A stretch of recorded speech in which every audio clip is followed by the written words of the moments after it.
Good evening, viewers. My name is Rahul Desai, and hereby welcome you all to today's milestone in our journey of hydration in diabetes with our host, Dr. Sanjay Kalra sir, and our speaker for today's module, Dr. Ashok Kumar Rohila sir. Dear viewers, today is the Festival of Colors, and on behalf of our team, I wish all the viewers a very happy Holi. Viewers, the topic for today is water, the mega nutrient. And like me, you all are very eager to listen to today's module. But before I hand over the platform to our respective dignitaries today, let me have the opportunity of announcing the names of those doctors who have answered the quiz questions correctly in last module. And the names are Pratik, can you please share the slide?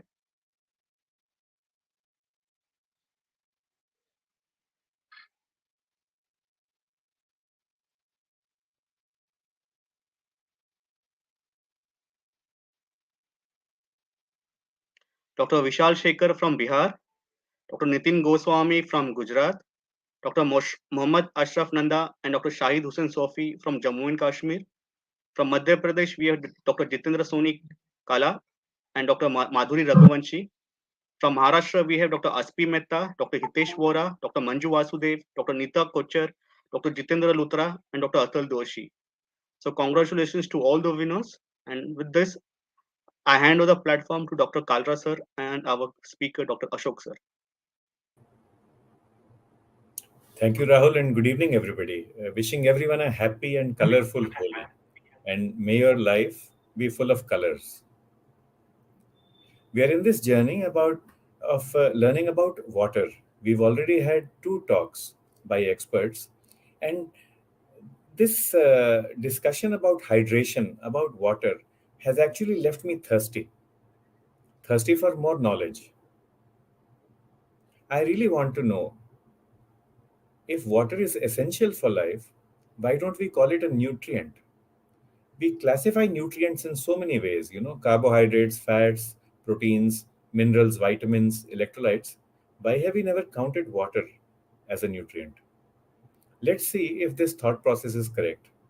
And to share this with us, we have Dr. Ashok Kumar Rohila from Panipat in Haryana. Warm welcome, Dr. Ashok. Thank you, sir. Dr. Ashok, we have doctors logged in from across the country.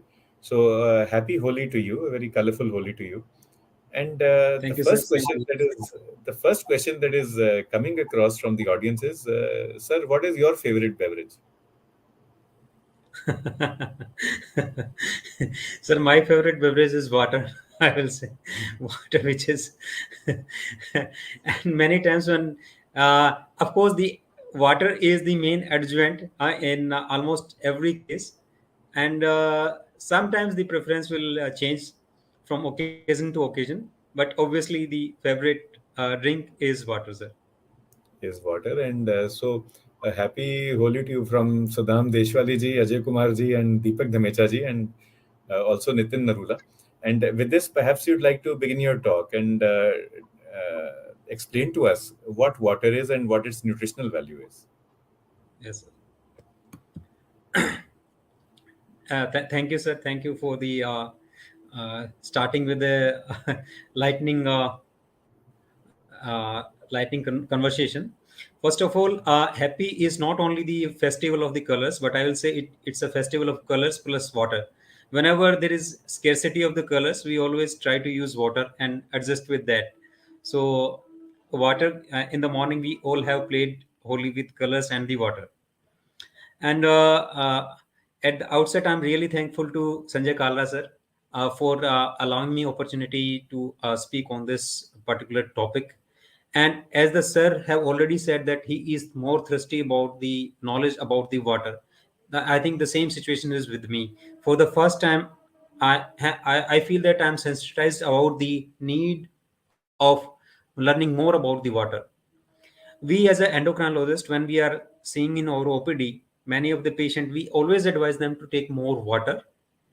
And especially in type 1 diabetes, when we are discussing about the sick day rule, in sick day rule, the use of water is very integral, and we always say whenever you get sick, any patient of type 1 diabetes, we say that you should take plenty of liquids, and in that liquid the major portion should be water. So that is what we explain to our patients. And uh, can I have slides, please?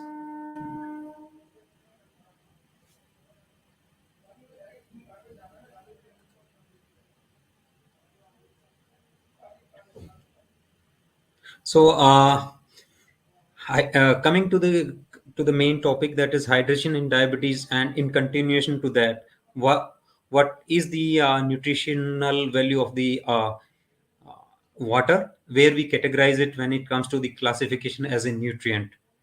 Well, is the water the mega nutrient because it forms the a major portion of our body, and that varies from the 55 to 70% depending on the different age group.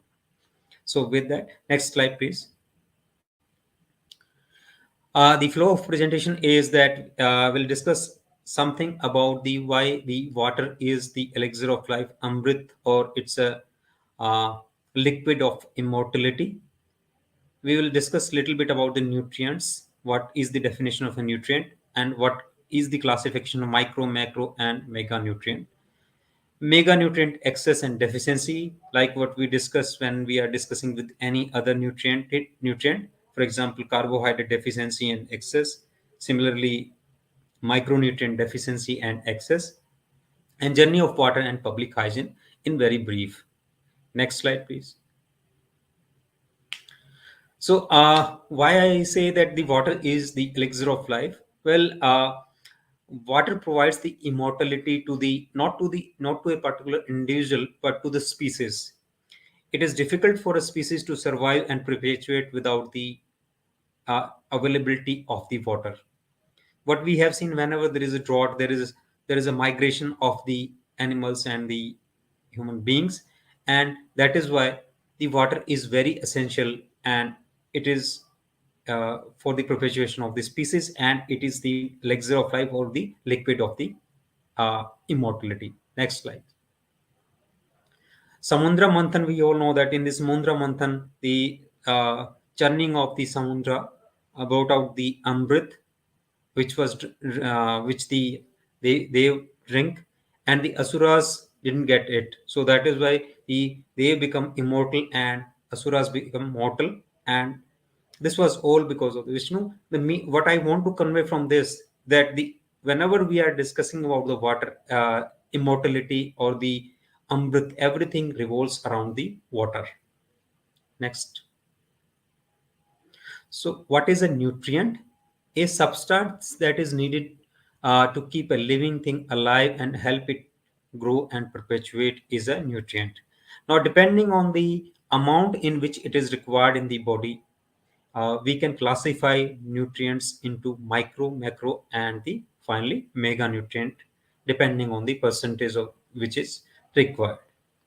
If it is required in very small quantities, we say it is micronutrient, less than 1% of the total dry weight. If it is required in large quantities, it is a macronutrient. And when it is required in very, very large quantities, then it is a mega nutrient. Next slide, please. So the micronutrients are the elements, for example, the elements which are zinc, selenium, manganese, iron, copper, chlorine, and we all know about the iodine. If iodine deficiency is there, it will lead to hypothyroidism, goiter. And what we all know, if we go into the history of the endemic cretinism and endemic goiter, we will see that the single simple step of the fortification of the table salt with the iodine have led to dramatic reduction in the incidence of the goiter and cretinism. So this is what we know, that how important micronutrients are. Next slide, please. Macronutrients are the elements which are present in the large amounts in the tissue, and they are in excess of the 10 millimole per kg of the dry matter. Macronutrients include carbohydrate, hydrogen, oxygen, nitrogen, phosphorus, sulfur, potassium, and calcium and magnesium. So these are multiple macronutrients which are required and are required for the formation of the proteins, carbohydrate, and fats. Next. Now, the next important nutrient which is required in the body is the water aqua. Water forms the almost 70% of the 70 to 75% of the body of a newborn, and depending on the different age group, the percentage of the water in body varies. In the adult male, the percentage is roughly 55 to 60%, and in the infant the percentage is more. That is why we see that the dehydration or the issues related with the, if the poor feeding is there, dehydration is very common in the infancy. And so it is also common, it is also frequently seen in the elderly population also, but the dramatic manifestations or the good amount of the data which we are having is from the pediatric population when it comes to the dehydration. Next, please. Now, the different theories are there about the origin of life. Why I want to put it that the even the evolution or the evolution of the living beings also is postulated to have originated in the water. That is why water is very important, and different the common ancestral theory says that there was a common ancestor of the every living being on this earth, and the probable origin was in the water, submarine water. In uh, it was in submarine water and with in the alkaline milieu of the sea. Next, please. Now, the most abundant nutrient in the human beings is the water. Water by the human, as I have discussed, that 75% of the infant. Now, what is the practical relevance of this percentage of the different, according to the different age group? As I mentioned, that the dehydration, that is why the dehydration is more frequent in the infants, and what we see during the diarrhea and vomiting, it is very frequent. Dehydration is also common in the adults also, but the adults uh, they tolerate it better than the younger and the very elderly population. Next. Now, we know that the nutrient excess and the deficiency lead to the pathological states. Does it hold true for the water also? Well, yes. Excess and deficiency of water leads to the pathological conditions. What we know that if the intake of the carbohydrate or the fats is more, then it will lead to the, with decreased physical activity, it will lead to the gain in the weight. If there is excess of the some of the micronutrients, for example in the for example copper, we all are aware about the Wilson's disease, in which there is a defect in the excretion of the copper. So the dietary intake may not affect that much, but this is what we simply, if the iodine excess is there, if somebody is having iodine excess and deficiency, both can lead to the pathological conditions. In the same manner, excess and deficiency of the water can lead to the pathological conditions. Next slide, please. So, what are the conditions in which we see excess of the water in the body or the fluid retention? Chronic kidney disease, any end organ disease will affect the water homeostasis in the body, be it chronic kidney disease, chronic liver disease, congestive heart failure, protein energy malnutrition, particularly kwashiorkor, in which there is deficiency of the protein and lead to the fluid retention. Nephrotic syndrome, again high loss of the protein, and that also lead to the fluid retention. And therapeutic fluid overload is also seen sometimes in hospitalized patient, and this I have observed in one of my close friends relative in the postpartum time, when she was given more of the fluid and she almost landed up in the congestive heart failure. So this is also one of the condition which in which excess of the water is seen. Now, why we need to treat it? Why need to maintain it? Because to maintain the normal homeostasis and to maintain the normal weight, it is very important that the water should be in a appropriate uh, quantity in the body. Next, please. Now, the deficiency states of the water. Deficiency of the water in the body is seen in the many of the pathological conditions. Diabetes insipidus is also one of them. Hypernatremia, which is not a cause of the water deficiency, but is a manifestation of the water deficiency. When there is excessive loss of the fluid from the body, then it leads to the hypernatremia. We also see water deficiency when a patient of diabetic ketoacidosis or hyperosmolar non-ketotic coma is coming to us.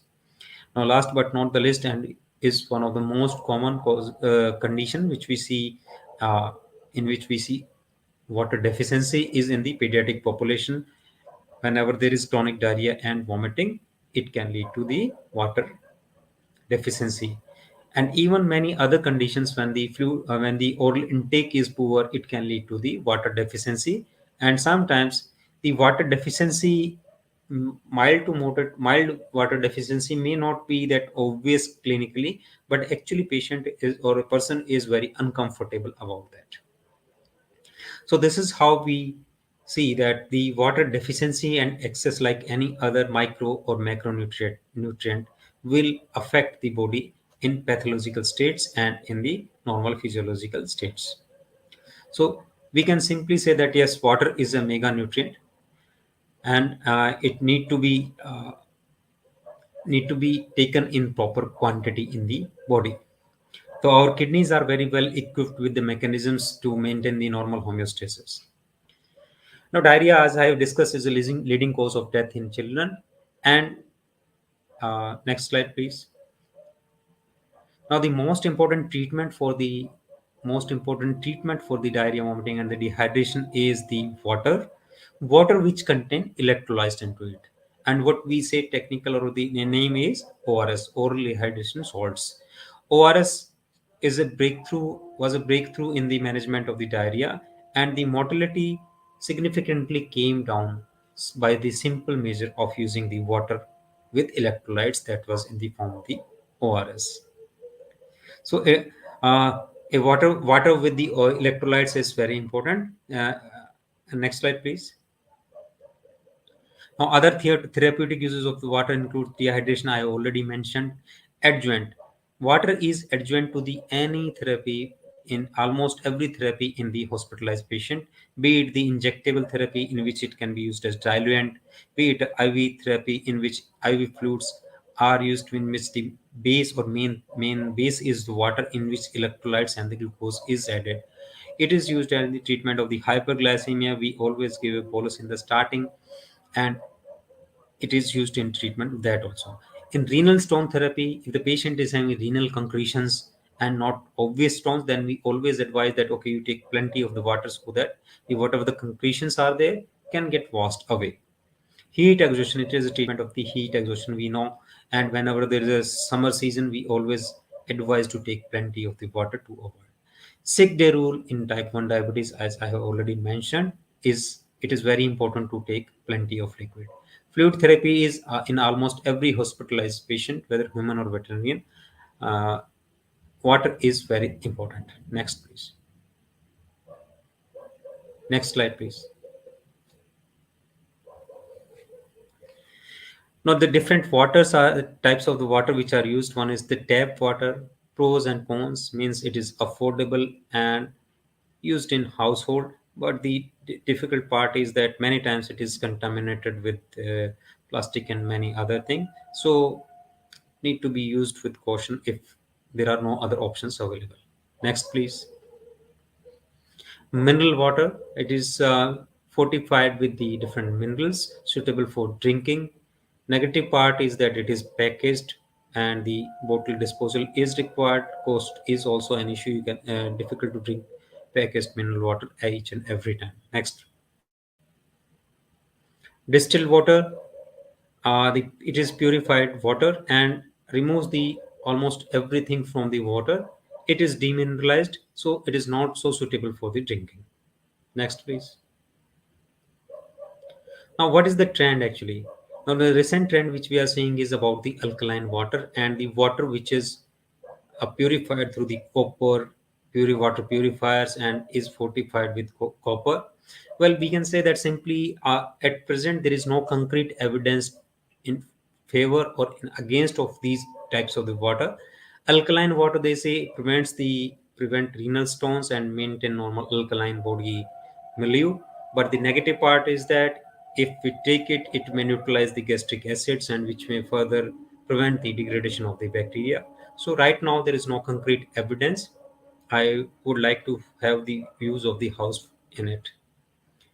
And one more type of water which I have also tried once is the glacier or the spring water. The taste is very good. It is once I was in Himalayas, so I tried that. The taste is very good and the water tastes so different. But if we are getting for the packaged glacier or the spring water, it is very costly, so far from the reach of uh, common person. So if there are any questions, next slide please. I think we are having two questions. So the quiz questions for the quiz for the today is, which of the statement is whether the statement is true or false. Distilled water is demineralized, however, since the purification have removed harmful substances, is it fit for the drinking purposes? We have to choose between true and false, A and B.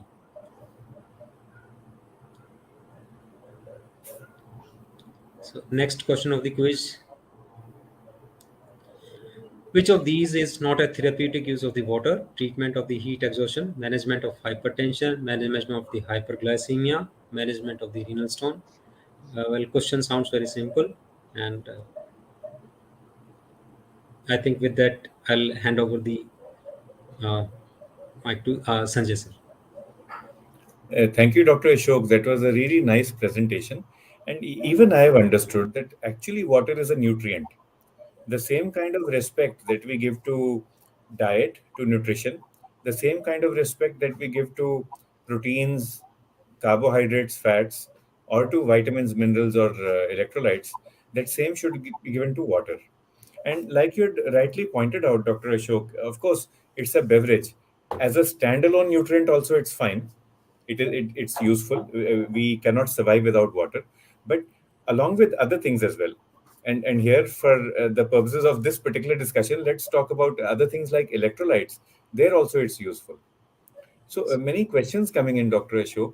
Uh, Aditya Vardhanji says that I consume Enerzel Zero, which is a zero calorie drink. That is fine, Aditya, because it has the exact electrolytes. So, Dr. Ashok, now summer is approaching. There will be heat exhaustion. Many of us go to the gym. We exercise a lot. So, how do Yes. we maintain our health during the hot season? Yes, sir. During the hot season, the most important part is that the heat exhaustion is very, very common. And if somebody is particularly working outdoors, then it becomes more troublesome. So in that case, it's important that the water intake should be there should be plenty of water intake, and that water should not be always plain water. Many times intermittently it need to be fortified with the adequate amount of the electrolytes. Right. And another question, again from Aditya ji, what about Diet Coke, Diet Pepsi? What is the status? Diet Coke, Diet Pepsi, sir, well, it doesn't contain much of the, I will say, electrolytes, but you cannot take it on routine basis. Of course, if you want to take it for taste, then it's a different thing. Otherwise, and especially if you are talking about the children, then the artificial sweeteners which are used in it are not recommended, particularly in the younger age group. So in adults, sometimes you can have it if you like the taste, especially if somebody is diabetic, then they can have it. But as such, I will not recommend in particular to take it as such that you use it on routine basis something. But yeah, sometimes you can have it. So sometimes you can have, and if you have too much of this, it also changes the microbiome of the gut. The gut flora will also change. One question coming from Dr. Niaz Ansari, Dr. Niaz Ahmed Ansari. He says that with ORS solution, sometimes we see that patients worsen. So what should we do? So Dr. Ashok, if you could structure your answer, if you could, you're a pediatrician as Yes, well. If you could first speak about the pediatric age group and then about adults. So in pediatrics, when do we use ORS? Why do we use it? What happens when we use ORS? yes, sir. Dr. Niaz, very pertinent question actually. When a kid is having mild to moderate dehydration, then at that time we need not to use the ORS. We can simply use the plain water. We can ask them to have the buttermilk, which is with little amount of the salt into it. When the kid is moderate to severely dehydrated and able to accept orally, at that time we should advise them to take ORS.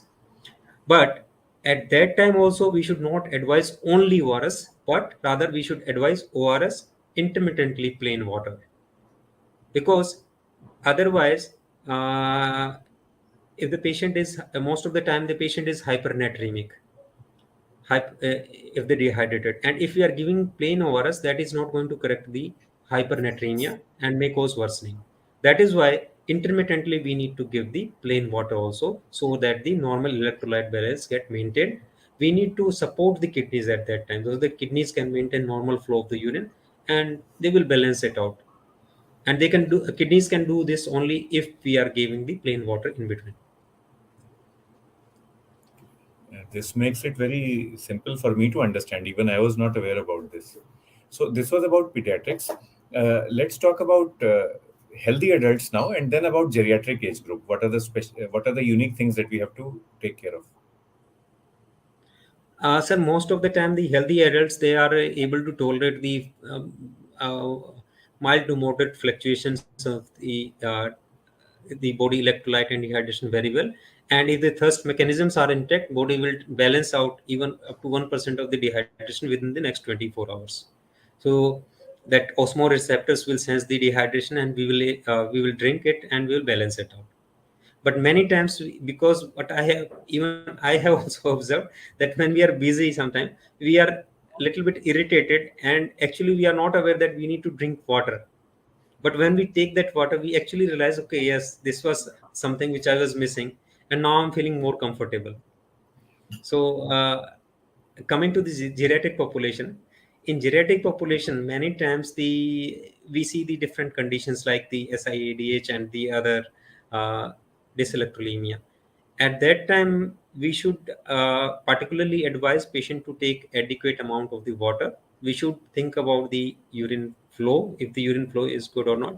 We should also assess the associated comorbid conditions in the geriatric population. Whether if there is CKD, then we need to monitor, and we need to have a proper balance sheet need to be maintained about the water intake and the output.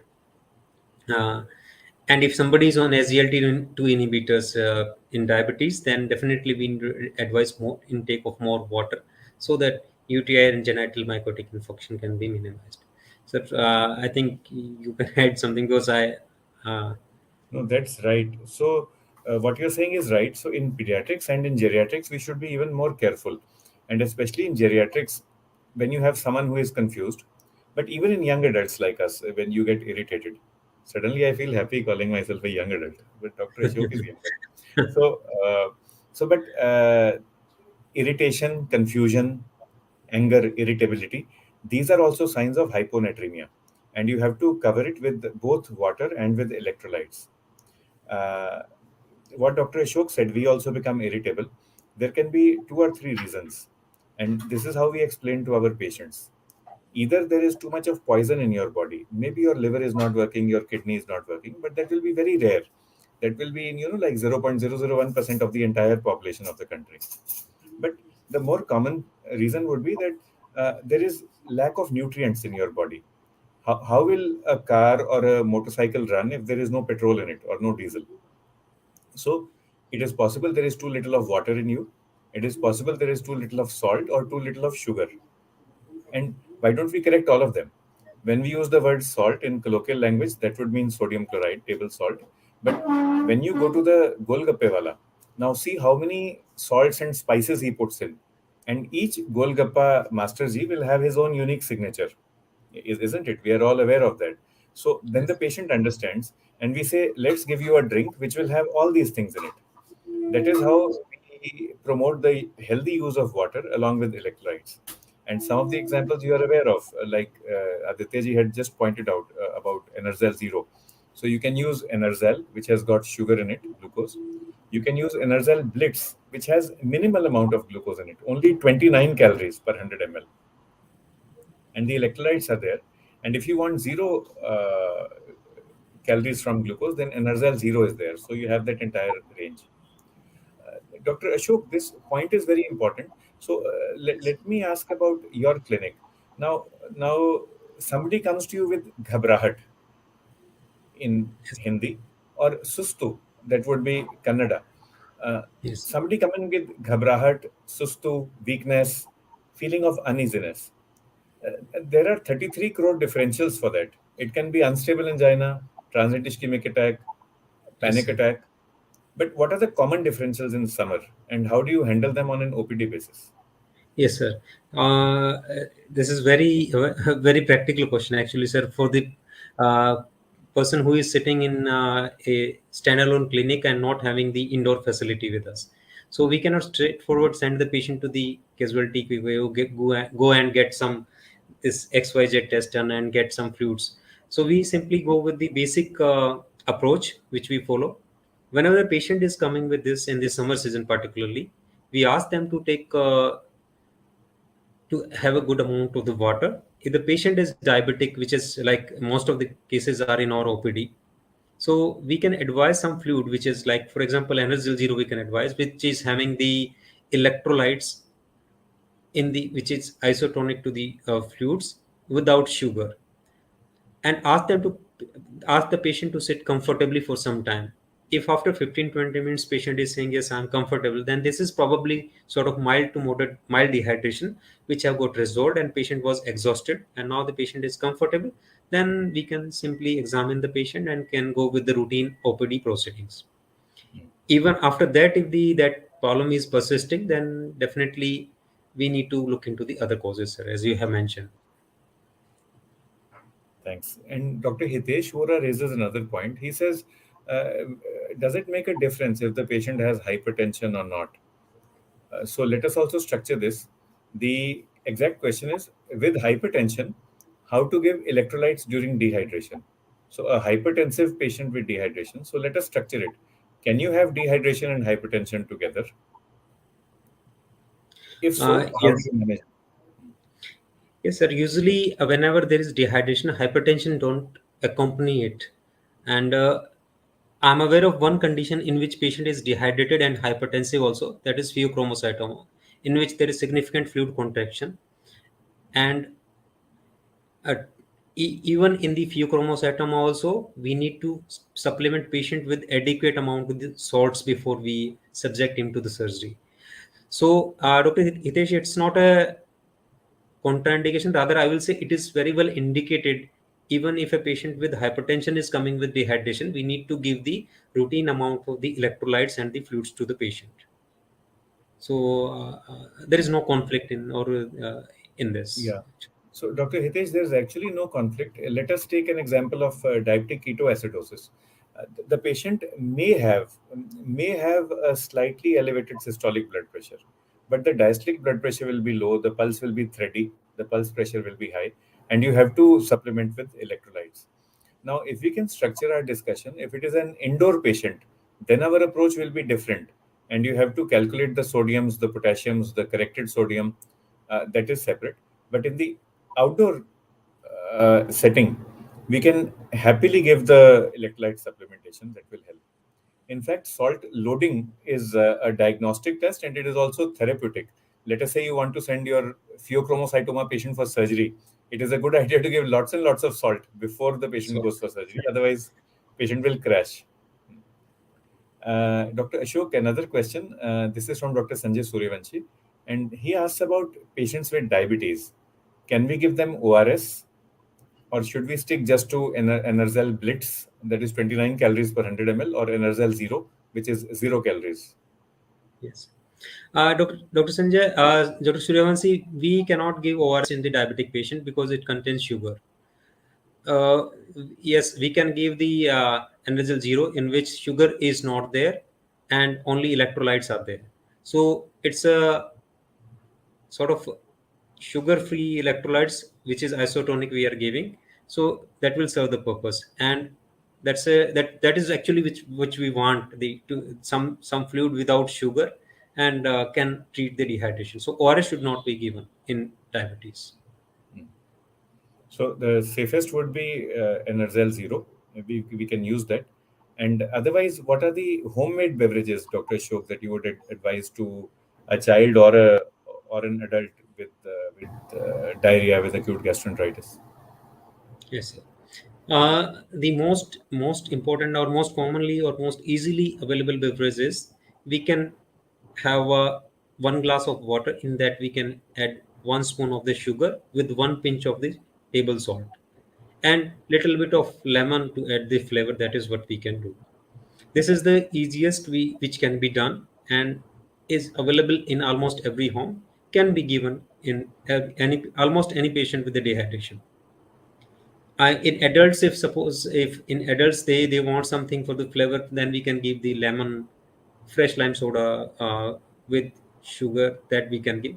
Of course, if diabetes is not there, in the diabetes the things will be entirely different. And another is we can give the buttermilk. We can give again, the buttermilk should not contain the. It should not be too sweet. Better if it is salted, because if it is having excess of the sugar, again that can cause osmotic diarrhea and may further aggravate the diarrhea if diarrhea is there. So osmotic diarrhea is something that we should be aware of. It is not that high intake of sugar will cause only increase in micturition. It can also cause diarrhea, and that is how many of the laxatives also work. They are osmotic laxatives that we like lactulose, Yes, for example. Dr. Ashok, you are from Haryana, and the motto of Haryana is "Desa mein se desh mara." That means out of all states, out of all countries, we are special, we are unique, we are Andy. Jit doodh dahi ka khana. So, what does yes. dahi mean to you from a health point of view? As a pediatrician, as a physician, as an endocrinologist, would you want to speak about dahi and health? So dahi, I will say that dahi is very important component of our diet, and it should be taken. In fact, many of the patients, we always motivate patients to have the milk or milk-related products, because that is a natural source of the calcium. Also, a lot of the patients, or a lot of the people in Haryana are vegetarians. Actually, when I see percentage-wise in comparison to the south and in comparison to the eastern part of the country, that is Kolkata and Bengal, so vegetarians are more in Haryana particularly. So that makes it more important to take the milk related products, because certain things which can only be found in the milk. So another important thing is that many patients are not able to tolerate milk because of the lactose intolerance, which is sometimes is related also. So in that case, we advise them to take the milk products rather than the directly milk. We can advise them to have buttermilk or the curd. The he is very good in that, sir. And Dr. Ashok, you worked across the country. You worked in Rajasthan, in West Bengal, and in Telangana and Andhra Pradesh as well. Yes, sir. What does this mean? Ek pau perugu in Telugu. And Yes. can we suggest this as a treatment for promotion of health, for prevention of disease, and make it an essential nutrient? So definitely, I'm And you big will have to proponent of translate it milk. to English also first. Yeah, yes, sir. Perugu is the curd in a Telugu.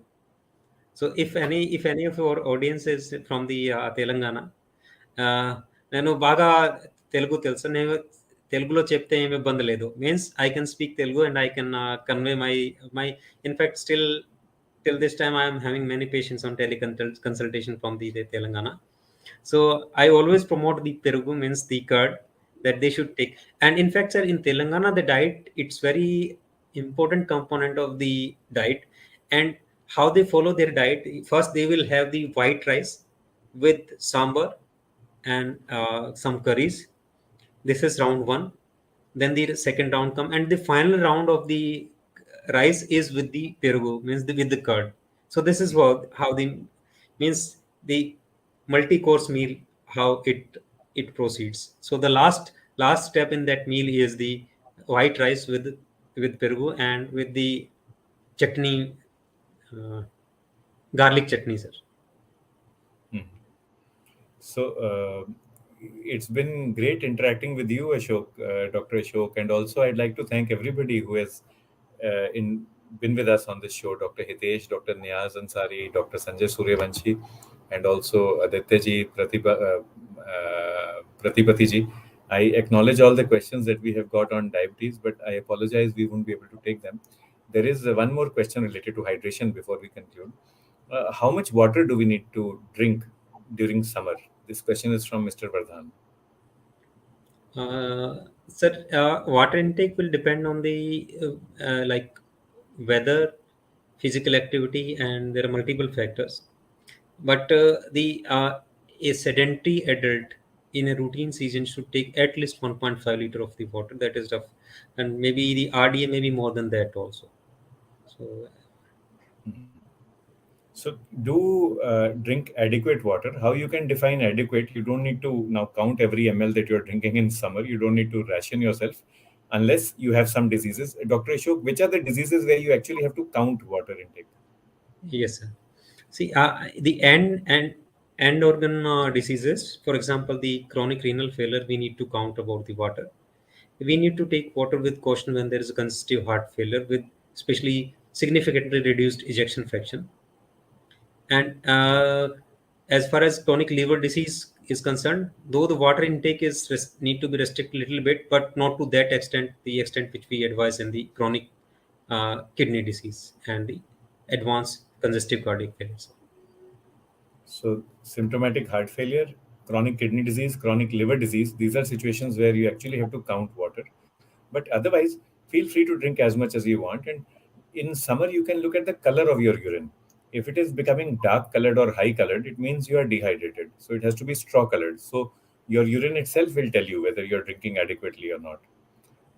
Mr. Dr. Loganathan says, how about tender coconut? Tender coconut contains lots of potassium, sir. So it is a very good drink, I will say, in comparison to at least the carbonated beverages which are available.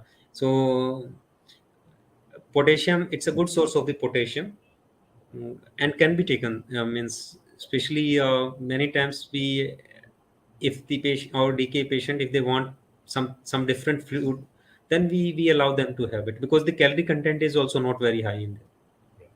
Calories are minimal. Potassium is high. So, if you have chronic kidney disease, do be careful. That's it. And then there is this coconut malai, which is also quite tasty. So, Yes, sir. you can scrape the inner lining, and that is also tasty. It is a good source of nutrition. But Dr. Ashok, I'd like to thank you. Thank you so much for bringing so much of excitement and so much interest in this humble beverage in Sir, water. excitement and the everything is from your side, and means the programs which you craft, like the ideas with with which you came, they are entirely different. Means like this idea about the water, and really amazing, sir. And to be honest, they are all fueled only by water and by dahi, by water and curd. So, and other things maybe I need to learn from Dr. Ashok, the other uses of water. So, but with that, I'd like to thank everybody. Dr. Hitesh, we need to avoid tender coconut in hyperkalemia. This is a question, Dr. Ashok. Can you take it before we thank you? When to avoid tender Yes. coconut water? Yeah, Dr. Hitesh, it need to be avoided in chronic kidney disease, particularly because the potassium excretion is compromised in that condition. Otherwise, apart from that, I don't think there is any specific condition in which we need to avoid it. Uh, at least I'm not aware of. And you can encourage in a patient who has diabetic ketosis because their potassium will be low.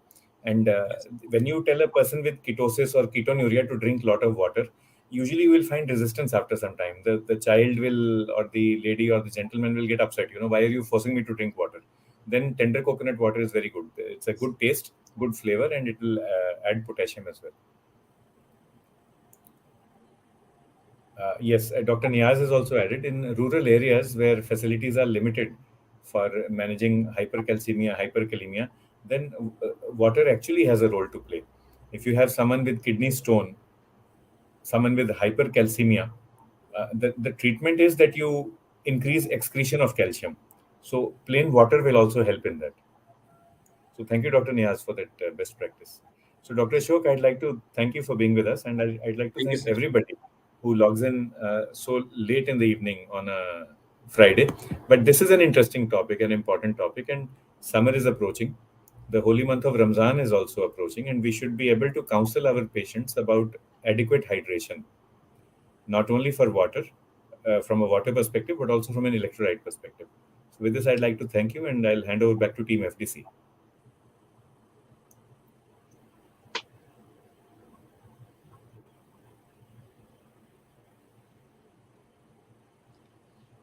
Thank you, Kalra sir, Dr. Ashok sir. It was really a very wonderful and exciting session. For 45 minutes, all our viewers were logged in, and it seemed that this talk should not end. But thank you so much for the wonderful session, sir. And thank you, viewers, for joining us on Friday evening on this weekend. And wish you a very happy Holi once again. Take care. Summers are approaching. Dr. Kalra sir said, stay hydrated. Thank you. Thank you so much. Good night. Thank you. Goodbye. Good night, sir.